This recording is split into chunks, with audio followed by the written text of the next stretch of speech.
चलो यार, पॉलिटी हमको आगे बढ़ाना था ना, तो आगे हमको आज करना है पंचायती राज, लोकल गवर्नमेंट जिसको हम कहते हैं, जिसमें हमारा 73rd लेवल पे आता है पंचायती राज, 74th कॉन्स्टिट्यूशनल अमेंडमेंट एक्ट से म्यूनिसिपैलिटीज़ आता है, और इसी का एक सब टॉपिक बनता है PESA, panchayat extension to scheduled areas. तो वो तीनों अभी हम इस चैप्टर में कर लेंगे, पूरा लोकल गवर्नमेंट कंप्लीट हो जाएगा।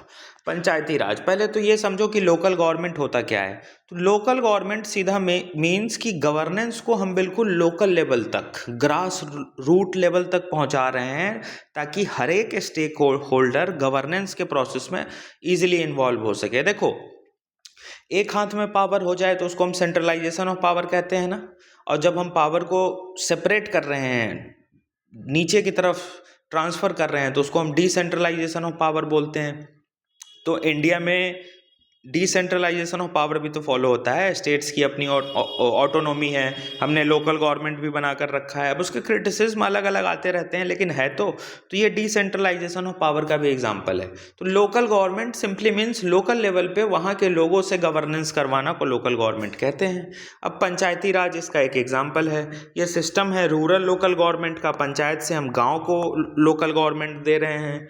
इसको कॉन्स्टिट्यूशनल स्टेटस कैसे मिला? तो 73rd कॉन्स्टिट्यूशनल अमेंडमेंट एक्ट 1992 से मिला, हम जानते हैं। जैसे ही ये कॉन्स्टिट्यूशनल अमेंडमेंट हुआ तो कॉन्स्टिट्यूशन में 7th शेड्यूल ऐड किया गया, पंचायती राज डाला गया। 73rd कॉन्स्टिट्यूशनल अमेंडमेंट एक्ट से इसको कॉन्स्टिट्यूशनल स्टेटस मिल गया। साथ ही साथ स्टेट लिस्ट के 5th एंट्री में लोकल गवर्नमेंट का नाम लिख दिया गया। अब तुमको हम कराए थे central list, state list, concurrent list. State list में जो सब्जेक्ट लिखा है उस पे सिर्फ स्टेट लॉ बना सकता है, सेंट्रल लिस्ट वाले पे सेंटर, और कॉन्करेंट वाले पे दोनों मिलकर लॉ बनाते हैं। कॉन्करेंट वाले पे बताए थे ना। तो स्टेट लिस्ट का जो 5वां नंबर का एंट्री है ना, 1 2 3 4 5, 4 पे और कुछ कुछ लिखा होगा, 5वें नंबर का जो एंट्री है इस पे लोकल गवर्नमेंट के बारे में लिखा हुआ है। मतलब स्टेट लिस्ट में आता है हमारा लोकल गवर्नमेंट, पंचायत और म्यूनिसिपैलिटीज़ जो भी हैं, और इसको गवर्न कौन करेगी? पंचायत से रिगार्डिंग लॉ वगैरह कौन बनाएगी? फिर स्टेट गवर्नमेंट ही बनाएगी, क्योंकि ये स्टेट लिस्ट में लिखा है। ठीक। 73rd कॉन्स्टिट्यूशनल अमेंडमेंट एक्ट हुआ। उसके बाद इसी कॉन्स्टिट्यूशनल अमेंडमेंट एक्ट से 3 स्ट्रक्चर का पंचायत एस्टेब्लिश किया गया था इंडिया में। कौन सा था? 3 structure, village level, block level, district level. ठीक, पहला विलेज लेवल, फिर ब्लॉक लेवल, फिर डिस्ट्रिक्ट लेवल। 3 लेवल का पंचायत एस्टेब्लिश किया गया था, 3 टियर स्ट्रक्चर हम जिसको कहते हैं।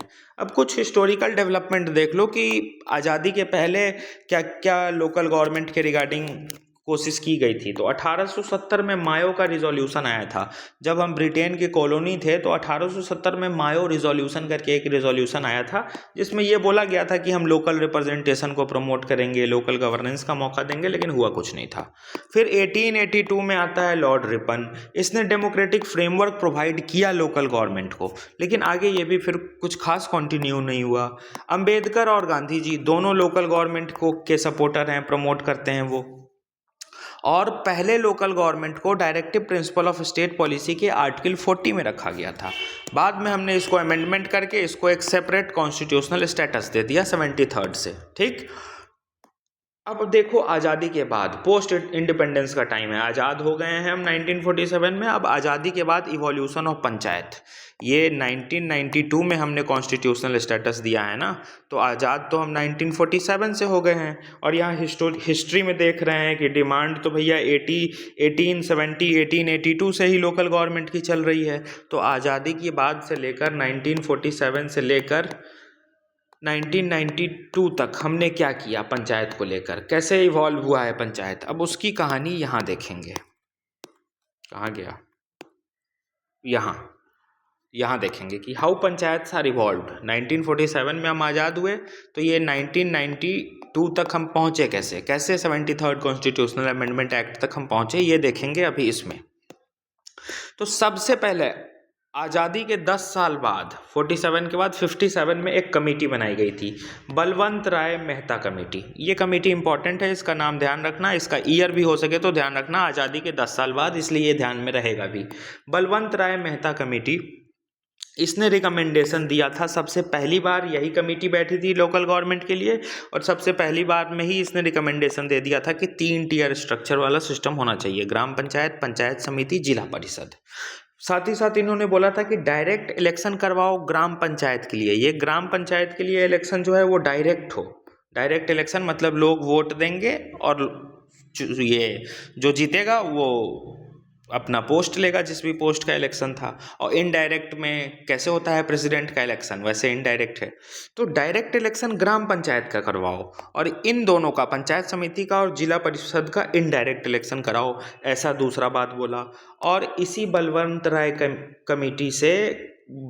मेहता कमेटी से इंडिया में आज़ाद भारत में, मतलब 1947 के बाद पहली बार भारत में पंचायती राज व्यवस्था का शुरुआत हुआ था। फाउंडेशन पंचायती राज का इसी बलवंत राय मेहता कमेटी के रिकमेंडेशन से हुआ था। किसने किया था?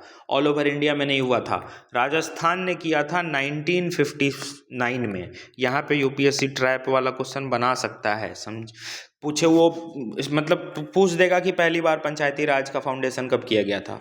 90% बच्चे मार के आ जाएंगे 73rd कॉन्स्टिट्यूशनल अमेंडमेंट। वो कॉन्स्टिट्यूशनलाइजेशन नहीं पूछा है जो 73rd हम मार के चले आएंगे, वो हमसे पूछा है कि पहली बार पंचायत एस्टेब्लिश कैसे हुआ इंडिया में, कब हुआ।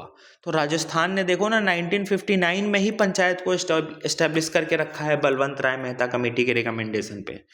पूरे इंडिया में नहीं हुआ लेकिन राजस्थान में हो गया। और राजस्थान इंडिया का ही पार्ट है ना, तो अल्टीमेटली इंडिया में पंचायती राज की शुरुआत 1959 से राजस्थान में हो गई थी बलवंत राय मेहता के कमेटी के रिकमेंडेशन के बेसिस पे। ठीक, तो हम कॉन्स्टिट्यूशनलाइज होने से पहले ही 73rd कॉन्स्टिट्यूशनल अमेंडमेंट एक्ट आने से पहले ही पंचायत 1959 से ही एग्जिस्ट कर रहा है। ठीक, वो अलग बात है कि 1992 में हमने कॉन्स्टिट्यूशनल स्टेटस दिया है। अब देखो, पहली कमेटी तो बता दी है, ये इंपॉर्टेंट थी इसलिए इसके फैक्ट्स तुमको बता दिए, राजस्थान वाला बता दिए। अब अलग अलग कमेटी आई, अलग अलग रिकमेंडेशन दी, और वो हर किताब हर नोट्स में अलग अलग रिकमेंडेशंस लिखे होते हैं और वो बहुत कंफ्यूजिंग है और तुम उसको कभी याद नहीं कर पाओगे। हम तुमको अपना एक्सपीरियंस बता रहे हैं, तुम कोशिश करके देख लेना, ना याद कर पाओगे ना कभी वो याद होगा। और बहुत रेयर चांस है, मतलब यूपीएससी बिल्कुल क्या हम बोले एकदम बचकानी हरकत पे आ जाएगा ना, तब वो यहाँ से सवाल बनाएगा, जल्दी नहीं बनाता है। रेयरेस्ट ऑफ द रेयर बनते हैं, हम देखे नहीं है कभी इनमें से सवाल। बलवंत राय से बनता है, ये इंपॉर्टेंट है, ध्यान रखना, राजस्थान का फैक्ट है ना, इसलिए ये इंपॉर्टेंट है। दूसरी चीज़, इस कमेटी के सारे रिकमेंडेशन हम याद नहीं कर सकते हैं, पॉसिबल्स यही, मतलब तुमको अल्टीमेट सॉल्यूशन तुमको हम अपना एक्सपीरियंस से बताए तो यही है, याद नहीं किया जा सकता है। बस ये ध्यान रखो, पहली कमेटी बलवंत राय मेहता कमेटी आई थी, ठीक 10 साल बाद, आज़ादी के बाद आई थी, 3 टीयर का स्ट्रक्चर दिया था और इन्हीं के रिकमेंडेशन से पहली बार भारत में पंचायती राज की शुरुआत हो गई थी। राजस्थान ने पहली बार 1959 में कर दिया था एस्टेब्लिश। उसके बाद अशोक मेहता कमेटी आई 77 में, 85 में GV राव कमेटी आई, 86 में LM सिंघवी कमेटी आई, 88 में थंगन कमेटी आई, 88 में फिर गैडगिल कमेटी आई, और इस गैडगिल कमेटी से 88 के बाद हमने 4 साल बाद कॉन्स्टिट्यूशनल स्टेटस दे दिया पंचायती राज को। ठीक, अल्टीमेटली यही 3 टीयर स्ट्रक्चर फाइनली बना। देखो, ये 3 टीयर स्ट्रक्चर बलवंत राय मेहता बोल चुके हैं और 3 टीयर स्ट्रक्चर फाइनली बना है। ठीक, अब इसमें से कोई कहता है 2 स्ट्रक्चर बनाओ, कोई कहता है 3 बनाओ, तो ये हमारे लिए पॉसिबल नहीं है याद करना, सीधी बात। अब पूछता भी नहीं है सवाल, जो इंपॉर्टेंट था करा दिया। अब ये भैया, ये जो पास हुआ हमारा 73rd और 74th कॉन्स्टिट्यूशनल अमेंडमेंट एक्ट, दोनों ये बड़े मतलब कि मेमोरेबल फैक्ट में से हैं कि 3 गवर्नमेंट घूमा था ये बिल। मतलब किसी भी एक्ट को बनने के लिए बिल लाना पड़ता है ना, तो 3 सरकार में वो बिल घूमा था। राजीव गांधी की सरकार ने 1889 में 64th कॉन्स्टिट्यूशनल अमेंडमेंट बिल लाया था कि हमको पंचायती राज इंट्रोड्यूस करना है। फिर वीपी सिंह की गवर्नमेंट आती है, वीपी सिंह की गवर्नमेंट में ये बिल जाता है और वीपी सिंह की गवर्नमेंट गिर जाती है, सरकार गिर जाती है। तो फिर ये गवर्नमेंट, तीसरी गवर्नमेंट, मतलब ये बिल तीसरी गवर्नमेंट के पास पहुंचता है, नरसिम्हन राव गवर्नमेंट के टाइम पे, और तब ये एक्ट आता है। मतलब ये पंचायत और म्यूनिसपैलिटीज़ ने घाट घाट वाले सरकारों का पानी पिया है। राजीव गांधी को भी घूम के आए हैं, वीपी सिंह को भी घूमे हैं, और फाइनली यहाँ पे आके कॉन्स्टिट्यूशनलाइज हुए हैं। तो ये इंटरेस्टिंग फैक्ट था, इसलिए बता दिए। दोनों, ये 73rd भी और नरसिम्हन राव गवर्नमेंट से 74th भी पास हुआ था, ये इसी प्रोसेस से हुआ था। ठीक, अब सिग्निफिकेंस देखो 73rd अमेंडमेंट का। पार्ट 9 आया, 11 शेड्यूल ऐड हो गए, 29 फंक्शनल आइटम्स पंचायत को मिल गए। पार्ट 9 में आर्टिकल 243 से 243O तक ऐसे चलता है, 243A B C D E F ऐसे। तो 243 ए से लेकर ओ तक पूरा पंचायत को लेकर ये आर्टिकल है। इसका इलेक्शन कैसे होता है, तो स्टेट्स इसको मैनेज करते हैं और पंचायत का इलेक्शन स्टेट इलेक्शन कमीशन कराती है। वो तो तुमको हम पहले ही बता दिए कि स्टेट लिस्ट के एंट्री 5 में है। तो सारा लॉ कौन बनाएगा पंचायत से रिगार्डिंग, स्टेट बनाएगा। इस एक्ट के 2 पार्ट हैं। ये 73rd वाला एक्ट आया ना, तो एक्ट में सेंटर ने 2 पार्ट रखे, part 1 part 2। Part 1 compulsory part है, मतलब इसमें जितनी बात लिखी है वो मानना ही मानना है। पार्ट 2 वॉलेंट्री है, अगर स्टेट की इच्छा हो तो माने, स्टेट की ना इच्छा हो तो ना माने। मतलब पार्ट 2 डिस्क्रिशन ऑफ स्टेट पे है, स्टेट का मन करेगा तो फॉलो करेगा, नहीं तो नहीं करेगा, जिसको हम वॉलेंट्री कहते हैं कि तुम वॉलेंटियर करना चाहते हो तो आ जाओ, नहीं तो कोई ज़बरदस्ती नहीं है। लेकिन पहला पार्ट जो है वो कंपलसरी है और यही इंपॉर्टेंट है हमारे लिए भी। तो पंचायत के रिगार्डिंग कंपलसरी प्रोविज़न क्या क्या है ये रट लेना, अभी जितना हम याद करवा पाए ठीक है, इसको रट लेना, यहाँ से सवाल पूछता है। सबसे पहला कंपलसरी पोजीशन तो ये है कि ऑर्गेनाइजेशन ऑफ ग्राम सभा, ग्राम सभा का ऑर्गेनाइजेशन होना चाहिए। पंचायत को एस्टेब्लिश करो 3 लेवल पे, विलेज लेवल, इंटरमीडिएट लेवल और फिर डिस्ट्रिक्ट लेवल, जिसको हम इंटरमीडिएट वालों को ब्लॉक भी बोल देते हैं।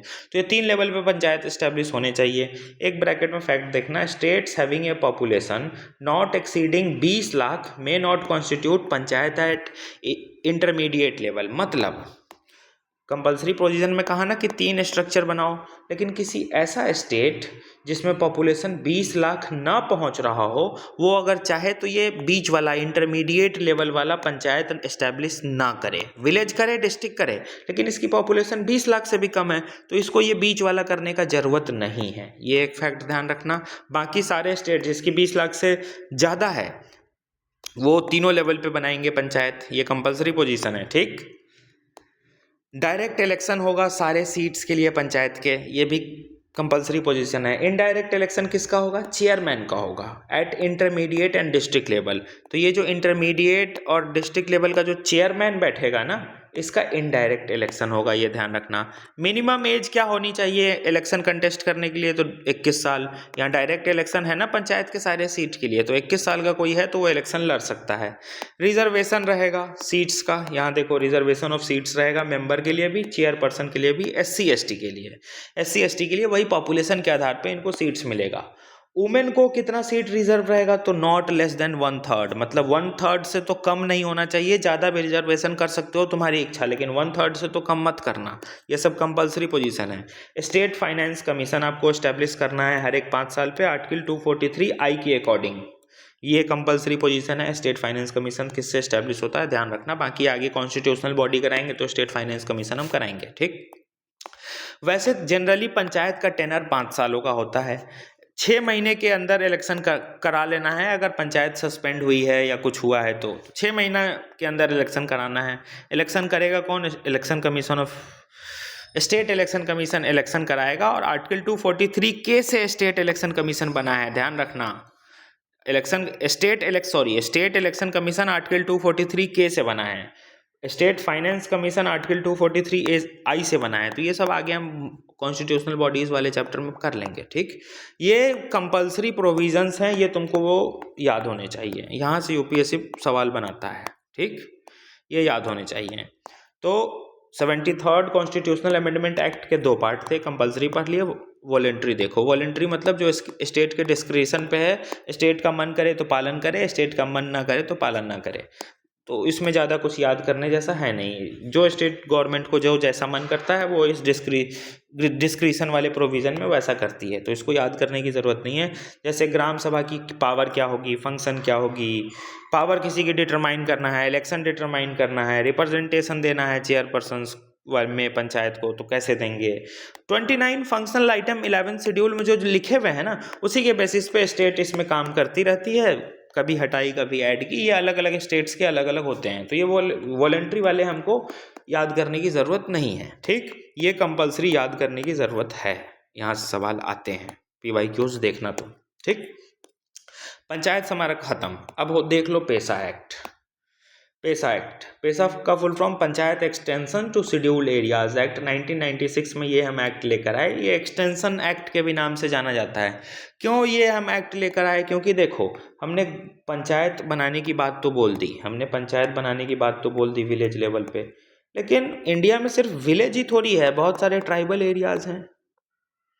ट्राइबल एरियाज़ हैं, बहुत सारे आदिवासी इंडिजीनियस कम्युनिटीज़ हैं, अभी भी ऐसे ऐसे ट्राइबल ग्रुप हैं जो बहुत हाईली प्रिमिटिव स्टेज में सर्वाइव कर रहे हैं। तो उनको कैसे पंचायत का, उनके लिए क्या स्ट्रक्चर रहेगा? वो तो अलग एरिया में रहते हैं, जंगलों में रहते हैं, तो उस टाइम पे तो और एलियनेशन था 1990s के टाइम पे, तो उनका गवर्नेंस कैसे होगा? तो जो जो नॉर्मल पंचायत के रूल्स बने थे वो शेड्यूल एरियाज, ट्राइबल एरियाज जहाँ ट्राइबल की पॉपुलेशन है वहाँ इम्प्लीमेंट नहीं होने वाले थे, क्योंकि ट्राइबल प्रोटेस्ट करते थे कि नहीं ये हम नहीं मानेंगे। इसलिए ट्राइबल के लिए उनके फेवरेबल, उनके मतलब उनके कंडीशंस के हिसाब से कि कौन से ऐसी प्रोविज़न हम डालें पंचायत में, लोकल गवर्नेंस में, जिससे में ट्राइबल भी विरोध ना करे और उनके एरिया में लोकल गवर्नमेंट भी इस्टेब्लिश हो जाए। उसके लिए हम ये पेसा एक्ट लेकर आए थे कि हमने पंचायत को एक्सटेंड किया है किस एरिया तक? शेड्यूल्ड एरियाज तक। शेड्यूल्ड एरिया मतलब जो अलग अलग ट्राइबल स्टेट्स हैं जहाँ ट्राइबल पॉपुलेशन है उनके लिए।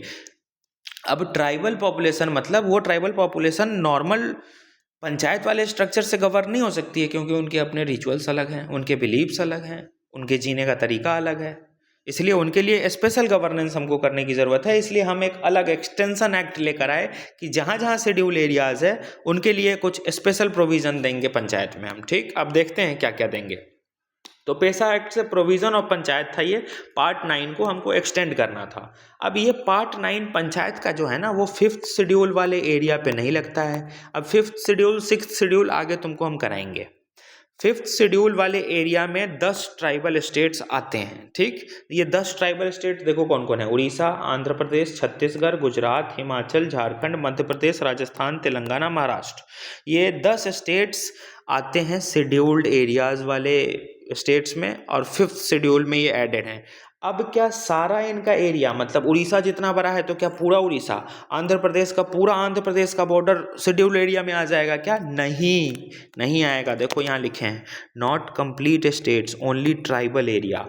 ये 10 ट्राइबल स्टेट्स के जो ट्राइबल एरिया होंगे ना वही इस 5th शेड्यूल में आएगा। देखो panchayat extension to scheduled area है, शेड्यूल्ड एरिया है, स्टेट नहीं है। तो ये 10 स्टेट क्या पूरा 10th, ये पूरा 5th शेड्यूल में आता है? पूरा 5th शेड्यूल में आएगा? नहीं, सिर्फ वो एरिया 5th शेड्यूल में आएगा जो ट्राइबल एरिया है। तो इस 10 स्टेट का जो ट्राइबल एरिया है इसको अलग गवर्नेंस करने के लिए 5th शेड्यूल हम इस 10 स्टेट को डाले हुए हैं, और panchayat extension to schedule areas इन्हीं 10 स्टेट्स के लिए हम लेकर आए थे। क्लियर हुआ? देखो इस 10 स्टेट में रहते हैं ट्राइबल। ठीक, इनको हम नॉर्मल पंचायत वाले एक्ट से गवर्न नहीं कर सकते हैं, क्योंकि ट्राइबल्स की बिलीफ अलग है, कल्चर अलग है, जीने का तरीका अलग है, खान पान सब चीज़ अलग है। तो हमको इनके लिए सेपरेट एक्ट लाना होगा। हमारे कॉन्स्टिट्यूशन में भी प्रोविज़न है ट्राइबल एरियाज़ के लिए, जिसमें तुमको हम 5th और 6th शेड्यूल आगे के चैप्टर में कराएंगे। 5th शेड्यूल होता क्या है? देखो 5th शेड्यूल में हम एरियाज़ को डिफाइन करते हैं। कैसा एरियाज़ होगा? वो ट्राइबल एरियाज़ होगा। तो इस 5th शेड्यूल एरियाज़ में हम 10 स्टेट्स का एडमिनिस्ट्रेशन करते हैं, ऐसे 10 ट्राइबल स्टेट्स का जहाँ पे शेड्यूल एरियाज़ में ट्राइबल की पॉपुलेशन है। तो ये जो 10 स्टेट है ना ये ट्राइबल स्टेट्स हैं, मतलब यहाँ पे ट्राइबल की पॉपुलेशन है। तो जहाँ जहाँ ट्राइबल की पॉपुलेशन होगी ना, सपोज ये इतना बड़ा उड़ीसा है, सपोज ये इतना बड़ा उड़ीसा है, अब ये पूरे उड़ीसा में ट्राइबल तो नहीं है। तो मान लो इस छोटे से कोने में यहाँ पे ट्राइबल का पॉपुलेशन रहता है, यहाँ पे रहता है, यहाँ पे रहता है। उड़ीसा में ये 3 ही जगह ट्राइबल्स रहते हैं। तो मात्र ये 3 एरिया जो है ना ये 5th शेड्यूल वाले एरिया के एडमिनिस्ट्रेशन में जाएगा। पूरा स्टेट में तो नॉर्मल पंचायत वाला 73rd वाला ही लॉ चलेगा। इस ये 3 सेपरेट जगह जो शेड्यूल्ड एरिया 5th शेड्यूल में आ गया उसके लिए हम पेशा लाए थे। ठीक, तो ये ध्यान रखना क्या 5th शेड्यूल पूरे स्टेट पर लागू होता है? नहीं, ये सिर्फ ट्राइबल एरियाज़ पे लागू होता है। पेशा क्या पूरे स्टेट पे लागू होगा? नहीं, सिर्फ ट्राइबल एरियाज़ पे लागू होगा। ठीक, ध्यान रखना ये फैक्ट।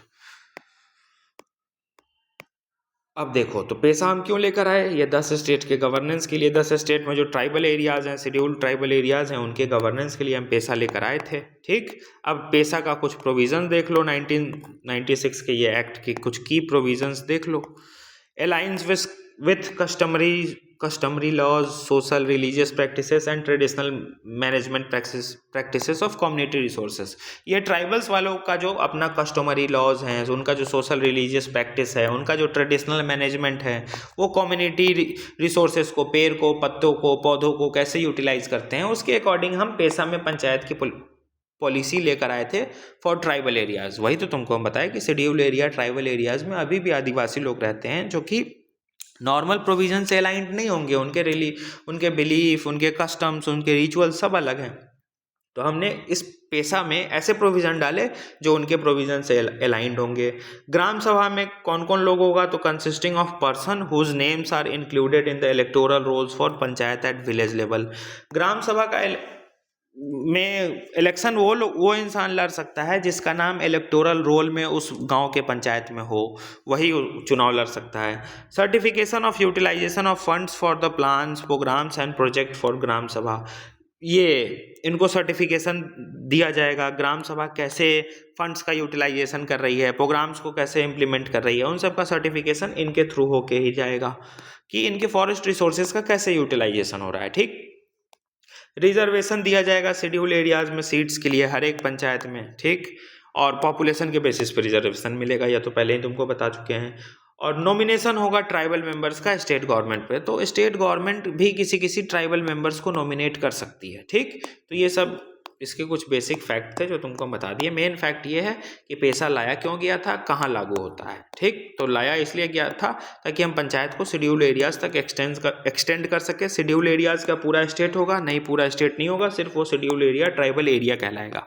ठीक, एम हमारा यही था पैसा लाने का कि लोकल गवर्नमेंट को ट्राइबल्स तक भी पहुंचा दिया जाए। ठीक, तो हम उनके अकॉर्डिंग, उनके कस्टमरी प्रैक्टिस से, उनका जो कस्टमरी लॉज हैं, सोशल रिलीजियस प्रैक्टिस हैं, उनका जो मैनेजमेंट है, उनका जो बिहेवियर है, उनके अकॉर्डिंग पैसा एक्ट लेकर आ गए। कहानी खत्म। फाइनेंसेस ऑफ पंचायती राज। अब पंचायती राज के फाइनेंसेस को लेकर 16th फाइनेंस कमीशन की रिकमेंडेशन आई है ना। लोकल गवर्नमेंट पे आंसर करा चुके हैं ना। अब कुछ स्टैटिक देख लो, उस दिन भी तुमको हम कराए थे, लेकिन देख लो पंचायती राज पैसा कमाती कहाँ से है। तो पंचायती राज के पास कुछ टैक्सेशन की भी पावर है। अब जैसे कि देखो, मेन पंचायती राज को पैसा कहाँ से मिलता है, यूनियन गवर्नमेंट ग्रांट देते हैं। फाइनेंस कमीशन आर्टिकल 280 के अकॉर्डिंग यूनियन गवर्नमेंट को बोलता है ना कि ग्रांट्स दो पंचायत को, तो सेंटर की तरफ से ग्रांट्स मिलते हैं। स्टेट गवर्नमेंट कुछ पैसा देते हैं, ग्रांट्स देते हैं। स्टेट फाइनेंस कमीशन जो भी रिकमेंडेशन देती है उसके बेसिस पे। फिर कुछ स्पेशल प्रोग्राम सेंट्रल गवर्नमेंट या स्टेट गवर्नमेंट चला रही है, जैसे कि कुछ रूरल डेवलपमेंट, ऐसा कुछ प्रोग्राम, तो उस प्रोग्राम स्पेसिफिक इनको पैसा मिल जाता है। लोन और ग्रांट्स के थ्रू स्टेट गवर्नमेंट इनको कुछ पैसा देती है। और इनके कुछ अपने इंटरनल रिसोर्सेज, टैक्स और नॉन टैक्स रेवेन्यू होते हैं। टैक्स वाला वो तुमको बताए थे ना, बिल्डिंग प्रॉपर्टी टैक्स सही से हो नहीं रहा है, इम्प्लीमेंट नहीं कर पा रहा है। करंट अफेयर में 16th फाइनेंस कमीशन का प्रॉपर्टी टैक्स कराए थे ना, दिक्कत अभी 2 दिन पहले कराए हैं। तो ये चीज़ है, मेनली ये 90% अपने पैसे के लिए सेंटर या स्टेट पे डिपेंडेंट होते हैं। ठीक, ये फाइनेंसेस हो गए पंचायत के। अब आगे करते हैं म्यूनिसिपैलिटीज़। तो म्यूनिसिपैलिटीज़ हमारा 74th कॉन्स्टिट्यूशनल अमेंडमेंट एक्ट से म्यूनिसिपैलिटीज़ लेकर आ गए हम। अब जरा स्ट्रक्चर ऑफ गवर्नमेंट तुम देखना कि होता कैसे है। सबसे पहले तो भारत में सेंट्रल लेवल की गवर्नमेंट है, दूसरे लेवल पे स्टेट लेवल की गवर्नमेंट है, और या फिर यूटी है अगर तो यूटी के लेवल की गवर्नमेंट है।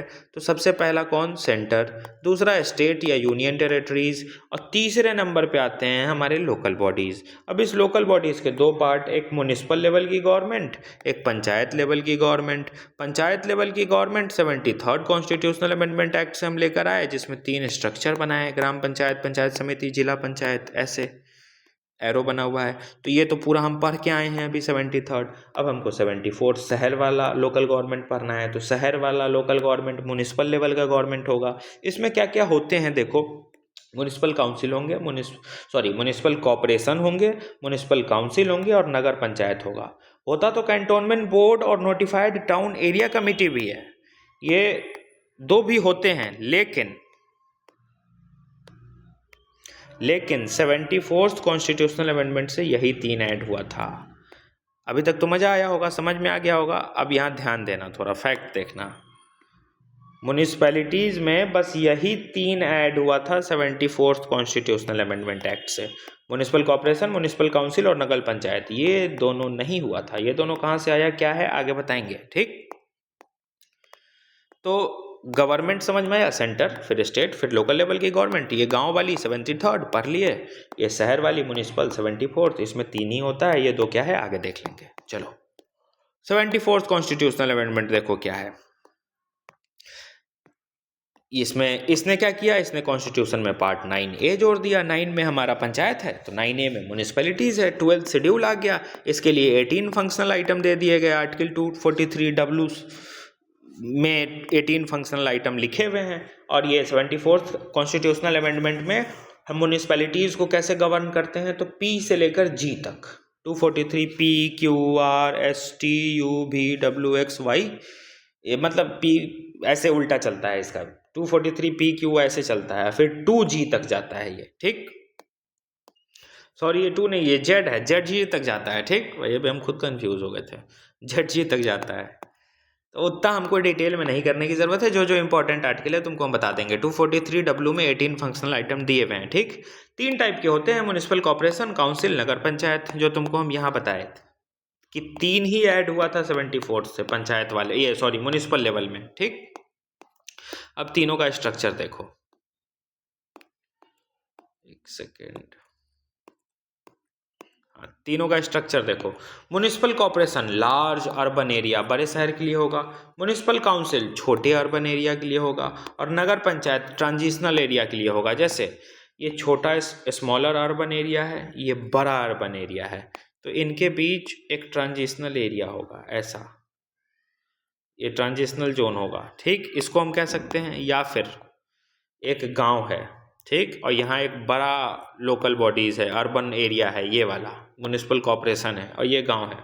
इनके बीच का ये जो एरिया होगा ना, ये ट्रांजिशनल जोन कहलाएगा, क्योंकि इसमें गांव वाला भी कैरेक्टर ओवरलैप करेगा और शहर वाला भी कैरेक्टर ओवरलैप करेगा, तो ट्रांजिशनल एरिया उनको कहते हैं, ठीक। अब 3 टाइप का इनका स्ट्रक्चर बता दिए, corporation, council, panchayat. Corporation large urban area, council small urban area, nagar panchayat transitional area. कुछ फैक्ट देखो, all member are directly elected by people of municipal area through territorial constituencies known as wards. तो इनमें भी direct election होता है, वो जो ward commissioner का चुनाव नहीं होता है उसकी बात कर रहे हैं। हर एक का अलग अलग वार्ड्स होता है ना, ये तो हम बेसिक अपने एड्रेस में यूज करते हैं, ठीक। इलेक्शन कौन कराएगा, तो स्टेट इलेक्शन कमीशन कराएगा, लोकल बॉडीज का यही कराते हैं। 243R देखो, हम तुमको बोले ना जो जो इंपॉर्टेंट आर्टिकल है तुमको हम करा देंगे। 243R देखो, 243R आर्टिकल ये कहता है कि election of chairperson of A municipality कैसे होगा, जैसे स्टेट गवर्नमेंट डिटरमाइन करेगी और स्टेट इलेक्शन कमिश्नर जो होगा ये इसका इलेक्शन कराएगा। चेयरपर्सन का स्टेट गवर्नमेंट तय करेगी। तुमको हम पहले से बता चुके हैं कि स्टेट लिस्ट में आता है तो सब चीज़ इसका स्टेट ही तय करती है। कुछ स्पेशल रिप्रेजेंटेशन, कुछ स्पेशल लोग इसमें आ सकते हैं जिनके पास स्पेशल नॉलेज एक्सपीरियंस है। लोकसभा राज्यसभा के मेंबर आ सकते हैं। स्टेट लेजिस्लेटिव असेंबली और काउंसिल अगर वहाँ है तो वहाँ के भी मेंबर आ सकते हैं। ये लोग आ तो सकते हैं लेकिन इनके पास वोटिंग अधिकार नहीं है, सिर्फ अटेंड कर सकते हैं। ये पंचायत सॉरी म्यूनिसिपैलिटीज़ के मीटिंग को सिर्फ अटेंड कर सकते हैं, इनके पास वोटिंग राइट नहीं रहेगा ये स्पेशल रिप्रेजेंटेशन वालों के पास, ये ध्यान रखना, ठीक। अब वार्ड कमिटीज़ देख लो। हाँ, वार्ड कमिटीज़ देख लो तो आर्टिकल 243S में वार्ड कमिटीज़ के बारे में लिखा हुआ है। इसमें क्या होता है, consist of 1 or more wards having population of 3 lakh or more.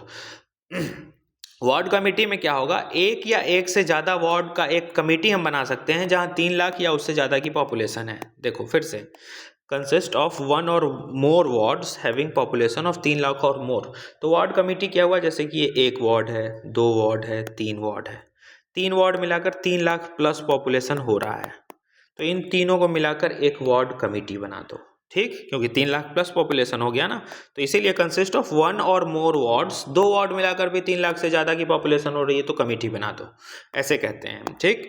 तो consisting of 1 or more wards having population of 3 lakh or more, ये आर्टिकल 243S से बनता है। इसका कंपोजिशन और टेरिटोरियल एरिया सब कुछ स्टेट डिसाइड करती है कि कैसे बनेगा, कितने एरिया में बनेगा, ये स्टेट तय करती है। रिजर्वेशन कितना मिलेगा, तो SC ST को पॉपुलेशन के बेसिस पर रिजर्वेशन मिलेगा और वुमेन्स को किस बेसिस पे मिलेगा, तो वुमेन्स के लिए सीधा 1/3 सीट्स रिजर्व हैं इनको एज पर पॉपुलेशन, ठीक, जितनी पॉपुलेशन उतना पॉपुलेशन के परसेंटेज में इनको रिजर्वेशन मिल जाएगा। फीमेल्स के लिए नॉट लेस देन 1/3 से ज़्यादा कर लेना, कम मत करना। ड्यूरेशन इनकी क्या होती है, तो ड्यूरेशन आर्टिकल 243 में लिखा है 5 साल की इसकी ड्यूरेशन। म्यूनिसिपैलिटीज़ की भी होती है, लेकिन 5 साल पूरा होने से पहले भी इनको डिसॉल्व किया जा सकता है। डिस्क्वालिफिकेशन कैसे होगा, तो स्टेट गवर्नमेंट जैसे तय कर देगी, कुछ करप्ट प्रैक्टिसेस में पकड़े जाएंगे, स्टेट अगर डिटरमाइंड कर देगी तो डिस्क्वालिफिकेशन तय होगा। डिस्क्वालिफिकेशन तय कौन करता है, तो स्टेट अथॉरिटी करती है। स्टेट जिसको अथॉरिटी देगी वो स्टेट गवर्नमेंट का वो अधिकारी इनका डिस्क्वालिफिकेशन करेगा। इलेक्शन स्टेट इलेक्शन कमीशन कराता है और इस इलेक्शन के सारे प्रोविज़न स्टेट गवर्नमेंट बनाएगी। आर्टिकल 243 वॉइस से स्टेट फाइनेंस कमीशन बनता है। स्टेट फाइनेंस कमीशन रिव्यू करता है कि म्यूनिसिपैलिटी सही से काम कर रही है कि नहीं, या फिर गांव वाले को भी, पंचायत को भी यही स्टेट फाइनेंस कमीशन ही रिव्यू करता है कि उनकी फिनेंशियल पोजीशन कैसे चल रही है, और गवर्नर को रिकमेंडेशन देता है। ठीक, चलो आगे देखो। अब डिस्ट्रिक्ट प्लानिंग कमेटी ये क्या है, तो देखो district planning committee article 243 ZD से बनता है, ZD, ठीक, 243 ZD से बनता है। इसमें क्या बोला गया, every state shall constitute at district level to consolidate plans prepared by panchayat and municipality in district.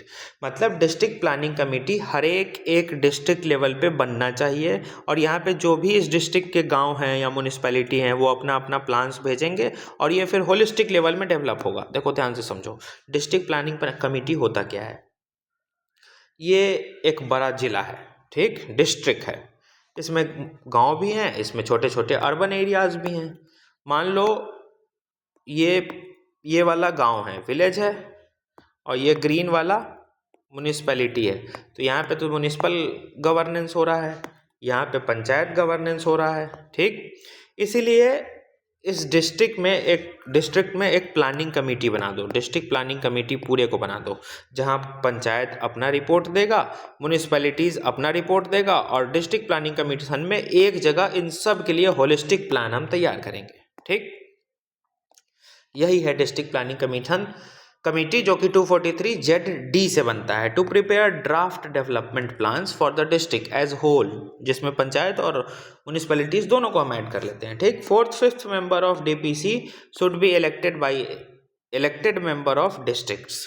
तो जो इलेक्टेड मेंबर हैं जिला के, उनसे वो इलेक्ट होंगे पंचायत और म्यूनिसिपैलिटीज़ के। सपोज करो पंचायत और म्यूनिसिपैलिटीज़ में ऑलरेडी कुछ लोग इलेक्टेड हैं, तो ये इलेक्ट करते हैं DPC के 4th 5th मेंबर्स को, ये ध्यान रखना, ठीक। उसी तरीके से मेट्रोपॉलिटन प्लानिंग कमेटी, ये क्या है, ये आर्टिकल 243 ZE से बनता है, और हर एक मेट्रोपॉलिटन एरिया के लिए बनता है। अब इसमें क्या है, 2/3 members of metropolitan planning committee should be elected by elected members of municipalities and chairperson of panchayat, जो कि तुमको हम सेम ऊपर का बताए। फिर से देखो, notified area committee created for administration of fast developing town and A town which doesn't yet fulfil age criteria for constitution of municipality. देखो नोटिफाइड एरिया कमेटी मतलब मान लो कि एक जिला है, सॉरी जिला मतलब एक टाउन है, ये बहुत तेज़ी से डेवलप हो रहा है, बहुत तेज़ी से डेवलप हो रहा है, लेकिन अभी ये म्यूनिसिपैलिटी के लेवल तक नहीं पहुंचा है, म्यूनिसिपैलिटी बनने के लायक ये अभी नहीं हुआ है, लेकिन बहुत तेज़ी से डेवलप हो रहा है। तो इसको नोटिफाइड एरिया कमेटी में हम डाल देंगे कि अरे ये एरिया कभी भी नोटिफाई होकर म्यूनिसिपैलिटी बन सकता है, ठीक। तो ऐसे एरिया को जो बहुत तेज़ डेवलप कर रहा है, लेकिन अभी तक म्यूनिसिपैलिटी का जो क्राइटेरिया है वो फुलफिल नहीं कर पाया है, लेकिन डेवलपमेंट बहुत तेज़ हो रहा है, तो उनके लिए नोटिफाइड एरिया कमेटी बनती है। Functions with in the state municipality act, state का जो स्टेट म्यूनिसिपैलिटी एक्ट होता है उसी के अंडर ये फंक्शन करता है।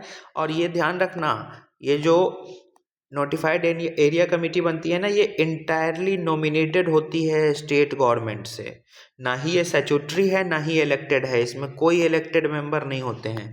स्टेट गवर्नमेंट नॉमिनेट करके जिनको बिठा देगी वही नोटिफाइड एरिया कमेटी के मेंबर बन जाएंगे, ये फैक्ट है, इंटरेस्टिंग, ध्यान रखना।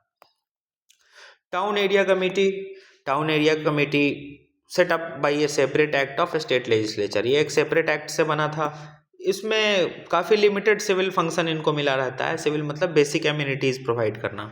स्मॉल टाउन्स के लिए या फिर सेमी म्युनिसिपल अथॉरिटी है उनके लिए ये टाउन एरिया कमेटी बनता है, और ये हो सकता है कि पूरी तरीके से इलेक्टेड हो सकता है पूरी तरीके से नॉमिनेटेड हो, कुछ भी हो सकता है, जैसा स्टेट गवर्नमेंट तय करेगी। ठीक, तो ये टाउन एरिया कमेटी था, छोटा सा ये वन लाइनर ध्यान रखना है बस, हमको ज़्यादा इसमें फैक्ट नहीं देखना है। अब म्युनिसिपल कॉर्पोरेशन देख लो। म्युनिसिपल कॉर्पोरेशन ध्यान से देखना, इसमें 3 अथॉरिटी होते हैं। एक तो काउंसिल लेजिस्लेटिव विंग होती है, यहीं पे लॉ बनेगा। अब इस काउंसिल में होगा कौन कौन? Consist of councillors directly elected by people, headed by mayor. तो इस काउंसिल का हेड कौन होगा? मेयर होगा। और इसको असिस्ट कौन करेगा? तो इसको हेल्प करने के लिए, मेयर को हेल्प करने के लिए एक डेप्यूटी मेयर भी होगा, ये फैक्ट ध्यान रखना। तो काउंसिल लेजिस्लेटिव विंग है। फिर स्टैंडिंग कमेटी आती है जहाँ पे अलग अलग वर्किंग होता है इस काउंसिल का कमिटीज़ लेवल पे। और फिर कमिश्नर्स आते हैं जो सीईओ होते हैं एग्जीक्यूटिव फंक्शन संभालने के लिए, आईएएस। देखो सेंटर लेवल पे लॉ कौन बनाता है? बताओ, पार्लियामेंट। लॉ को एग्जीक्यूट इम्प्लीमेंट कौन करता है? बताओ बताओ बताओ, एग्जीक्यूटिव। लॉ कौन बना रहा है? लेजिस्लेचर भी हम इसको बोल सकते हैं। इम्प्लीमेंट कौन कर रहा है? एग्जीक्यूटिव। और जुडिशियरी है, चेक्स एंड बैलेंस, मतलब तीनों एक दूसरे पे चेक्स एंड बैलेंस कराते हैं। जुडिशियरी है कि कॉन्स्टिट्यूशनल स्टेटस मेंटेन रहे, बेसिक स्ट्रक्चर डॉक्ट्रिन वायलेट ना हो, जस्टिस इंश्योर करने के लिए। ये 3 डायमेंशन है। उसी तरीके से जैसे पार्लियामेंट के तुमको हम पार्ट में कराए थे ना, कौन कौन आता है? लेजिस्लेचर, एग्जीक्यूटिव और प्रेसिडेंट। उसी तरीके से तुमको हम स्टेट लेजिस्लेचर के भी 3 पार्ट कराए थे, गवर्नर, लेजिस्लेचर, एग्जीक्यूटिव। उसी तरीके से म्युनिसिपल कॉर्पोरेशन में भी जो गवर्नेंस होता है, तो ये तो लीगल विंग हो गया। काउंसिल जो है लॉ मेकिंग यहाँ पे हो रहा है, इसका हेड कौन है? मेयर। ठीक, और इसको हेल्प कौन करेगा? डिप्टी मेयर करेगा। तो ये लेजिस्लेटिव विंग हो गया। फिर एक कमेटी की लेवल की चीज़ें आती है जिसमें अलग अलग पार्लियामेंट्री कमेटीज हम पढ़े थे, उसी तरीके से इसमें भी अलग अलग छोटी छोटी कमेटी बनती है। अलग अलग इस काउंसिल के फंक्शन अलग अलग डिपार्टमेंट में बांटे जाते हैं, अलग अलग लोग काम करते हैं। और ये तो हो गया हमारा लेजिस्लेचर लेवल का। और एग्जीक्यूटिव लेवल पे इन सबको इम्प्लीमेंट कौन करेगा? तो वो होता है सीईओ, चीफ एग्जीक्यूटिव ऑफिसर, जिसको स्टेट अपॉइंट करता है, वो आईएएस होता है। ठीक, ये हो गया हमारा म्युनिसिपल कॉर्पोरेशन का। फिर म्युनिसिपैलिटी देख लो। वैसा टाउन जो सिटी से छोटा हो, मतलब ये किसके लिए बनाया गया था? ये मेनली टाउन्स के एडमिनिस्ट्रेशन के लिए बनाया गया था, जो शहरों से छोटे होते हैं, सिटीज़ से छोटा होता है। तो म्युनिसिपैलिटी ये है। इनको प्रेसिडेंट या चेयरमैन इनको गवर्न करते हैं। अब ये द्रौपदी मुर्मू वाली जी वाली प्रेसिडेंट नहीं है, म्युनिसिपैलिटी का प्रेसिडेंट बनता है, और वाइस प्रेसिडेंट, वाइस चेयरमैन इसको हेल्प करते हैं। ठीक, जो भी प्रेसिडेंट बने या चेयरमैन बने, स्टेट बनाते रहती है। कैंटोनमेंट बोर्ड के बारे में देख लो। तो कैंटोनमेंट बोर्ड क्यों बना? ये म्युनिसिपल एडमिनिस्ट्रेशन प्रोवाइड करना था सिविल पॉपुलेशन को कैंटोनमेंट एरिया में। कैंटीन वाला, कैंटोनमेंट वाला आर्मी का एरिया होता है ना, उस एरिया में भी तो सिविलियन पॉपुलेशन रहती है, तो उनको भी तो लोकल गवर्नमेंट मिलना चाहिए।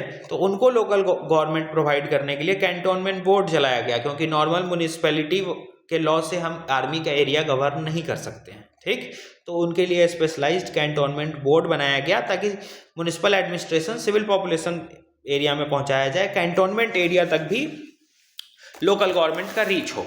तो ये इसके लिए हम एक special cantonment act 2006 central government लेकर आई थी, जिसमें कि कैंटोनमेंट एरिया में भी, कैंटोनमेंट सिविल पॉपुलेशन में भी हम म्युनिसिपल एडमिनिस्ट्रेशन को प्रमोट कर रहे हैं। डिफेंस मिनिस्ट्री के अंडर ये काम करती है, ध्यान रखना। और ये पार्शियली इलेक्टेड, पार्शियली नॉमिनेटेड होती है। इसका प्रेसिडेंट एक्स ऑफिसियो कौन होगा? कोई एक मिलिट्री ऑफिसर होगा जो इस कैंटोनमेंट एरिया में रहता होगा। वाइस प्रेसिडेंट कौन होगा?